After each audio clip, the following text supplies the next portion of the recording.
From 10 o'clock this morning, over 60,000 students around the country will be opening their Leaving Cert results. Well, joining us now is one of those students, Caoimhe Graham, alongside guidance counsellor and education columnist Brian Mooney. You're both very welcome to the show. Good morning, Brian. Good to see you both. Caoimhe, there's a whole pile of you all waiting.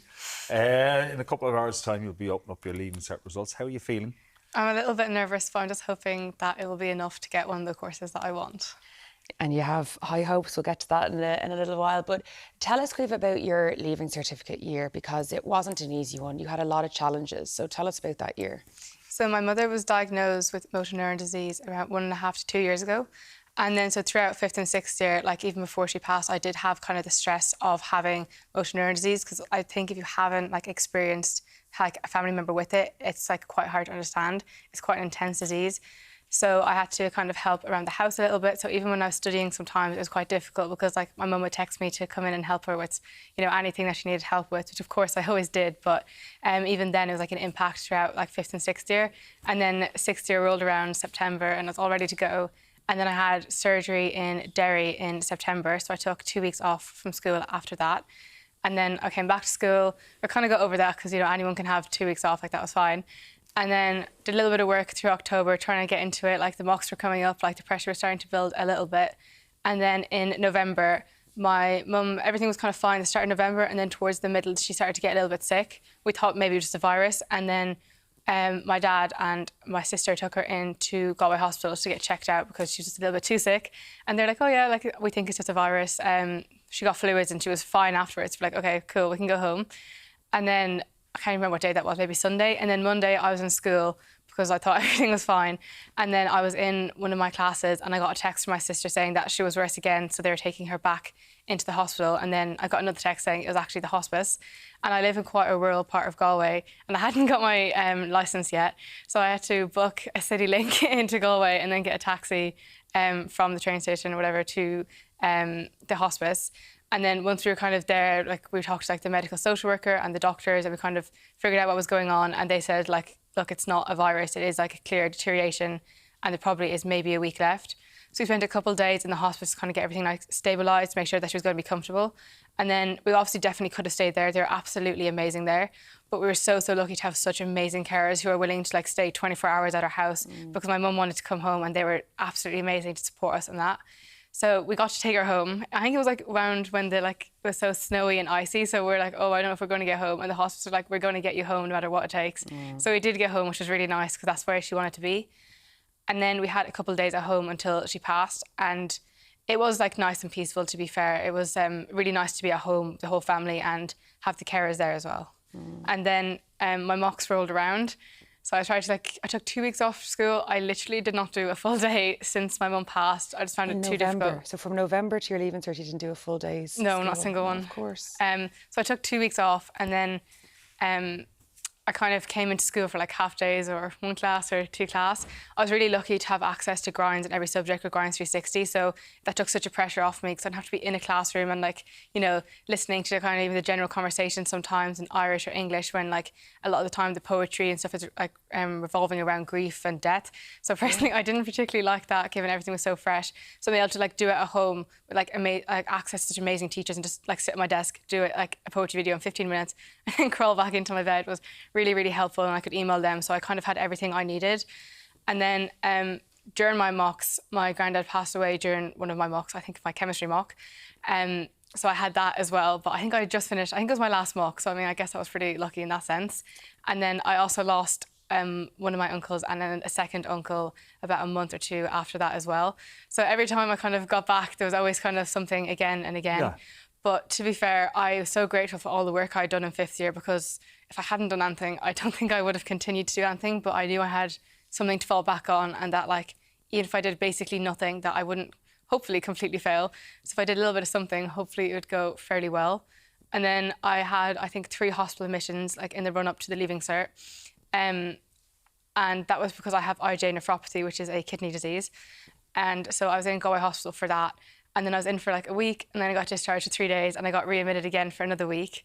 And I think I was discharged 4 days before the Leaving Cert and I had a procedure about a week before the Leaving Cert. So there was a whole stress of like do I sit the exams? Do I sit Yeah. the deferred exams? So like even throughout it all, the medical social worker did offer me to take the year out and like redo the leaving cert. And I was like, absolutely not. Like that was definitely not something on my plans. It was definitely a viable option. And my dad wanted me to do the deferred exams, but I was also like, no. So I did sit them in June. Honestly, I don't know how. Yeah. I did not study the days before the leaving cert. Like even the morning of, I glanced at something and I was like, okay, this is going to have to be We're good enough. sitting here listening to you, Caoimhe, and like our hearts are breaking for you. Yeah. You've been through so much grief, and then your own health as well, having to deal with that, and to go in to the exam hall in June is testament to the person that you are. So, so congratulations on being able to do that, because so many of us would just have said, we'll leave it till next year.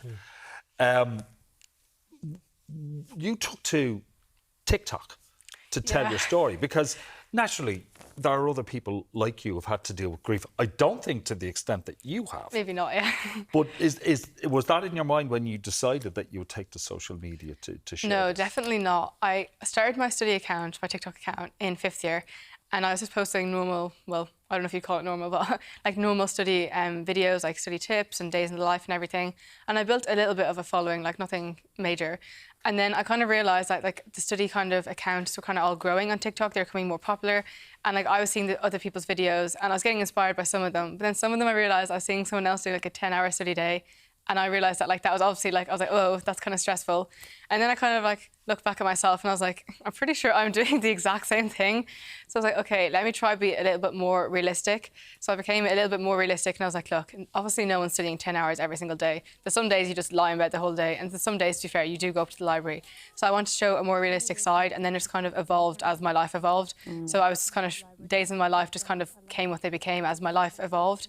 And I think people kind of became invested in the fact that I was showing the kind of other sides to it. And like, you know, the leaving cert is a stressful year for absolutely anybody. So when something happens, it can feel like, oh, I just can't do it. But if you kind of see someone else who's kind of going through something, it kind of gives you a little bit of motivation. Well, that's what people told me when they messaged me. And I had a couple of people who messaged me who also lost a parent during the leaving cert year, and they were really grateful to see somebody else doing it because they just felt so lost by seeing kind of what I was doing. They're like, okay, maybe I could do the same thing. So that was kind of nice. Yeah, absolutely. And give people something to relate to as well, Yeah. you know, and feel like they're not alone. You mentioned there your kind of tenacity in like driving on and saying, no, I'm doing these exams. What was it that motivated you to do that? Because you had every excuse in the world not to. I know.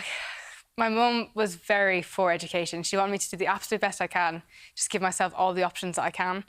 And like even from like 3rd year, she wanted me to do grinds. And when I was younger, I did like early university entry in DCU. Like she always was really for academics.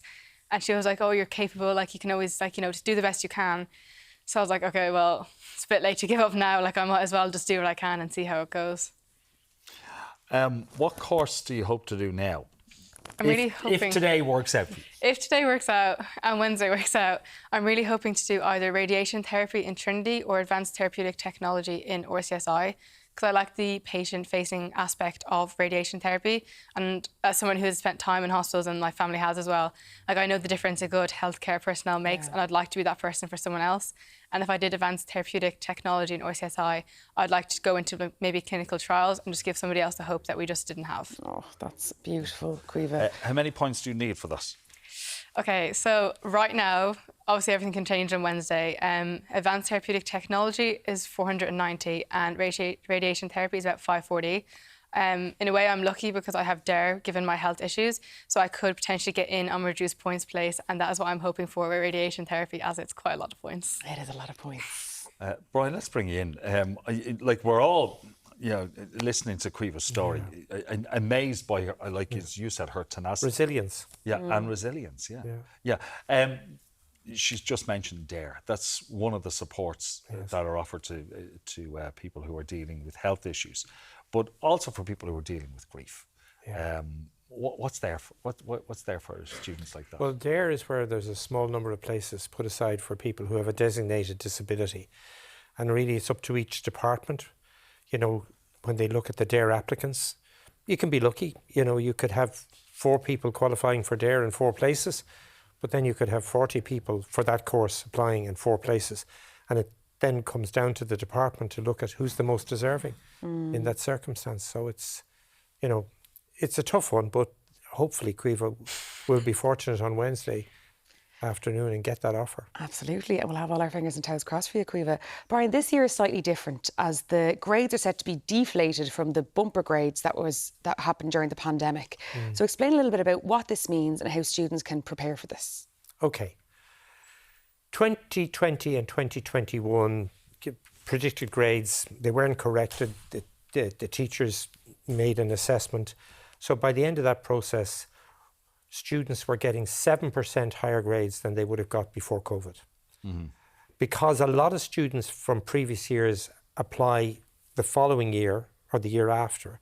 To protect those students who are doing the exam in this year, the results were inflated by 7% in 22, 23, 24 to ensure that they weren't at a disadvantage to students who held the result from 20 and 21. But that can't go on forever. So they decided that this year that they were going to bring that down. They hoped to bring it down by 1.5% from 7 to 5.5. When they did the maths at the end of the day, they announced yesterday that they brought it down to 5.9. When I looked at the numbers yesterday in the Irish Times, there was about 290,000 grades would have been increased. 290,000 grades would have been increased if we'd stuck at 7. The number was about 230. So effectively, about 68,000 less inflated grades this year, which is about 60,000 students, 68,000 less. So it's about 1 grade per student. So the difference between the 20,000 students who have the results from previous years and this year's 51,000 students who are applying to the CO from this year's Leaving Cert is that this year's group will have on average of 1 less inflated grade than the students who got it in the last 4 years. That's it in a ladybird version.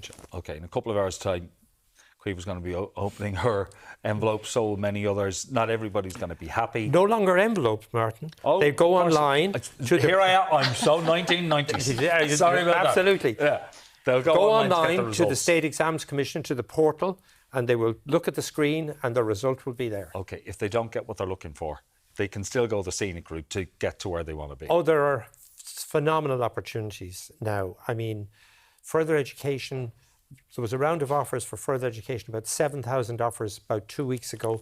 They're students who spent 1 year in a further education course, applied to a college course based on their further education award and not their previous CO points, and got offers. We have a new tertiary degree system in which students can apply for a tertiary degree. It's outside the CO system. The applications are still open. National Tertiary Office, nto.ie. And there are some fantastic degrees that are still available where students will start their degree in a further education college, and if they pass their exams, transfer to the university campus at the end of 1 year or 2 years and then complete their degree. And of course, we have 77 apprenticeships now. Many of those apprenticeships in pharmaceuticals, in IT, right across the economy. Those apprenticeships, some of them have PhD level degree awards. Some of them are level 8, level 9. So students have a myriad of opportunities. So no matter what result you get this morning, Caoimhe included, whatever results you get this morning, relax, consider it over the weekend, see what you get from the CO next week. And if you think you're not going to get, maybe look at your local further education college, look at the tertiary degree options, look at the apprenticeship options, or even some of the opportunities that are still available in the medical and paramedical courses in European universities. That's the UNICAS website, where they're still offering places in those disciplines. So the opportunities are myriad, and hopefully Caoimhe will be one of the successful ones. I think everybody's got their fingers crossed. Yes, solid advice, Brian. Thank you so much. And Caoimhe, we really do commend you on your strength, and thanks so much for coming in and chatting to us about it.